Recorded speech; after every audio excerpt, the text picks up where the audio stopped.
Hey, good morning, everybody. Did you say good morning? Come on, Lottie. Good, good, awesome. That's cute. You say cute? Cute. Very good. That's cute. All right, so we're out here in this early, not really early, but it like feels early because it's so rainy and overcast and wet and boggy out here.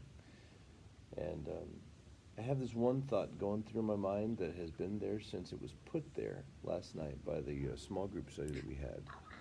And someone observed the fact that trust is really hard to rebuild. And that's something I think that it's been on my mind, it's been on my heart, that we've seen a lot of trust broken down over the course of the last couple of weeks. I mean, trust in our national leaders, trust in our local leaders, trust in even in some instances people, their religious structures, their leadership. That trust is in short supply. I thought of myself a lot more highly than I probably should have when it came to teaching my kids. And all gripes about curriculum aside, I don't know how to teach my kids because I've never done it before. I mean, I've taught them other things, but I've never taught them the basic how to read, how to write, how to do mathematics stuff. And I realized I'm not the person I thought that I was, which is a great place to be because when you're, that's the road to humility. What? I know your feet get wet when you step on the water.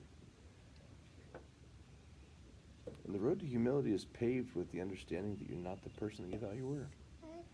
And finding out who you actually are is the road to greatness, I think, because then you can actually build the person that you really are. You can't build the person that you thought you were because that's not a real thing.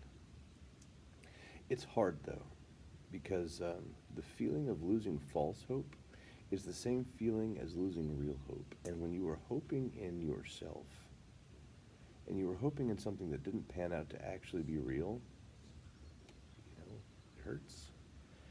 We have a lot of anger and short tempers lately, and we've been dealing with that this week with talking about forgiveness, talking about coming back together. But ultimately, we need to rebuild trust too. I think that's a real big part of what's coming in our culture here, is because this is a big event, and we're never going back to the way things were. We're shifting to a new normal. And as we shift to that new normal, we need to bring some essentials with us. We need to bring trust with us, and a whole lot of other things too. And I think that rebuilding trust is the same way that you rebuild a wall. My kids have been catching a lot of mayflies lately, and Johanna especially, she tells their stories, she names them, and then she told me one day, I pulled its legs off, and it's just going to regrow them, and I had to. Your feet are wet. My feet are wet. Ew. We're going to have to give you 3 baths today, huh? 2 baths? Yeah, a couple of them. All right. 2 baths? Yeah, probably. Can you go pet the puppy? All right.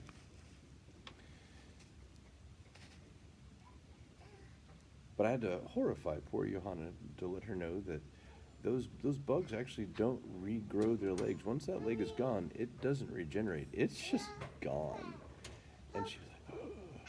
And that's the same thing with trust. It is not one of those regenerative things. Trust does not even grow over time. If you want to restore trust that has been broken, you have to intentionally rebuild it. And it has to be intentionally rebuilt the same way that a broken wall has to be rebuilt. Sometimes you have to take it all the way down to what you know is still good. And sometimes if it's been broken bad enough, it has to be taken all the way down to the ground again. Yeah? Did you get some dog fur? I told you to pet her, not strip her. Oh no. No, no dog fur in the ear. No.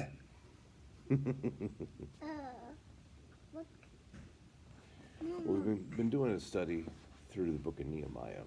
We started a study through the book of Nehemiah for the students. And students, if you haven't watched any of the videos, they're there. I mean, it's you're not going to be quizzed on it and not being graded on this, but it's there. And I mean, it's better than watching 17 hours of YouTube. Just watch 16 and a half hours of YouTube. You know, there's not that much content there, and it's good for you, so whatever. Um, but Nehemiah was, you know, he wasn't a priest. He wasn't a prophet.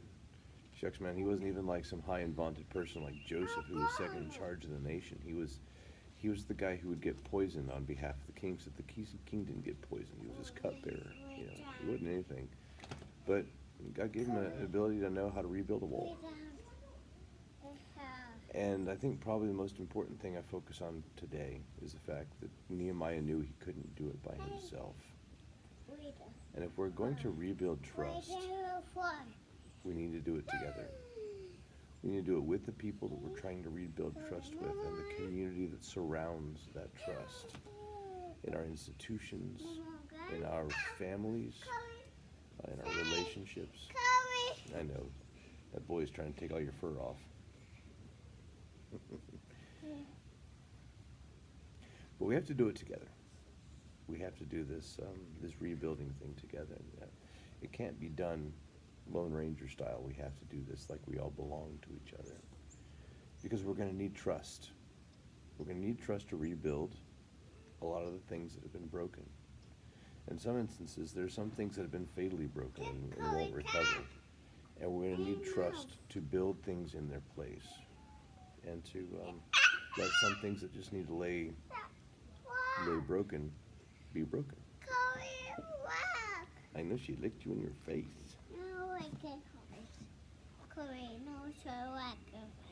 Chloe don't want to lick in the face.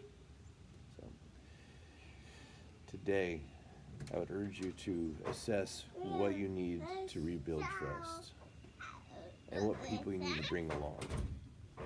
I urge you to be humble about who you are in that rebuilding process. And start the rebuilding. Love you guys. Talk to you soon.